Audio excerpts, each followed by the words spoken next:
जब लड़की 14 साल की होगी और 14 साल की कोई लड़की आपके घर दुल्हन बन के आ जाएगी तो उस समय तो वो बच्ची होगी, अपने आप उस परिवार को अपना मान लेगी। लड़कियां लाते हैं 25 साल की, अब 25 साल की लड़की 4 जगह वो मुंह मार चुकी होती है। वो 25 साल की जब तक आती है तो पूरी जवान होके आती है। जवानी कहीं ना कहीं तो वो उसकी जवानी फिसल जाएगी या बच्चों का विवाह जल्दी हो जाता था। टाइम पे देख लेना, लोग फिर जल्दी शादियां करना शुरू कर देंगे।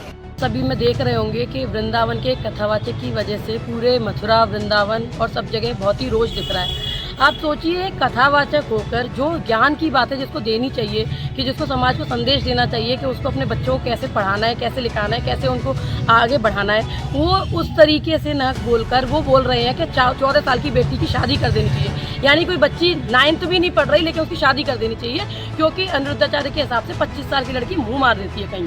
तो ये उससे पूछो कि तेरी शादी कब हुई थी, तेरी बीवी ने कहाँ मुँह मारा था, तुझे पता है?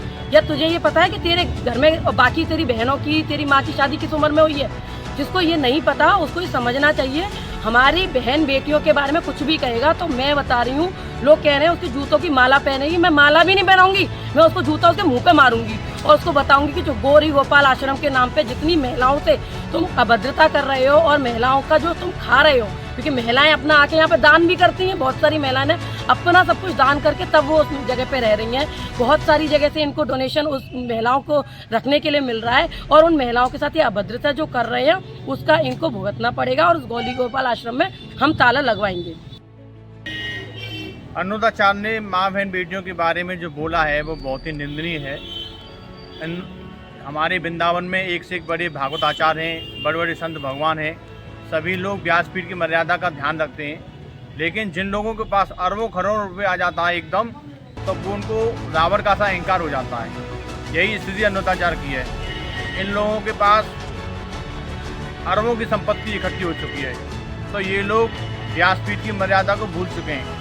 अरे माँ बहन बेटियों के बारे में तुम इस प्रकार की टिप्पणी करोगे और तुम इतने विद्वान व्यक्ति होकर भी ऐसा कार्य कर रहे हैं, तो मैं तो उनसे यही कहना चाहता हूँ, उनको बहन बेटियों से माफ़ी मांगनी चाहिए और ये बयान देना चाहिए कि मैं अब जीवन में कभी भी किसी भी बहन बेटी के बारे में इस प्रकार की दुर्भावना नहीं रखूँगा और ऐसा अशोभनीय कथन कभी नहीं कहूँगा, क्योंकि मातृशक्ति बहुत ही उदास है और आक्रोश में है।